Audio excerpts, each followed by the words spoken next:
Hey everyone, this is Angus here, and today I'm going to give you a full unboxing of this humidifier by Smartdevil. So firstly, I would like to thank Smartdevil for sending this to me and giving me an opportunity to test it. Looking at the packaging itself, it's quite simple with white packaging with some specifications on the side, not really that much. So in the unboxing, we don't really have that much. We have some basic instructions, and then we have a piece of paper to certify it, and then we also have a spare piece of cotton for the humidifier.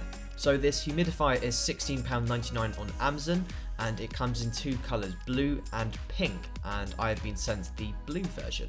Looking at the instructions, it's very basic, but I quite like this because manufacturers quite often send instructions that are very hefty and send lots of excess paper.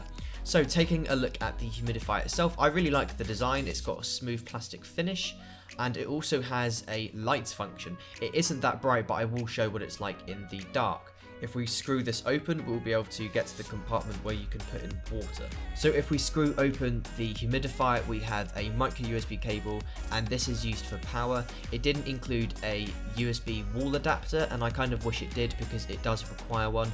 I've tried powering this over a power bank and it didn't work, so you will need to plug this into a wall. I also wish that the micro USB cable was a little bit longer, but it is long enough for short-term use. Once you screw it on, you'll need to put in water. Now, I do recommend that you use filtered water rather than water straight from the tap. So to activate the night mode, what you do is you press the power button once, and that will turn on the humidifier, and then you hold it down to turn on the light. You can also hold down the button again, and it will do a fading light. So there is a quick unboxing of this humidifier. I hope you found it helpful. If you did, be sure to give it a thumbs up, and thank you very much for watching.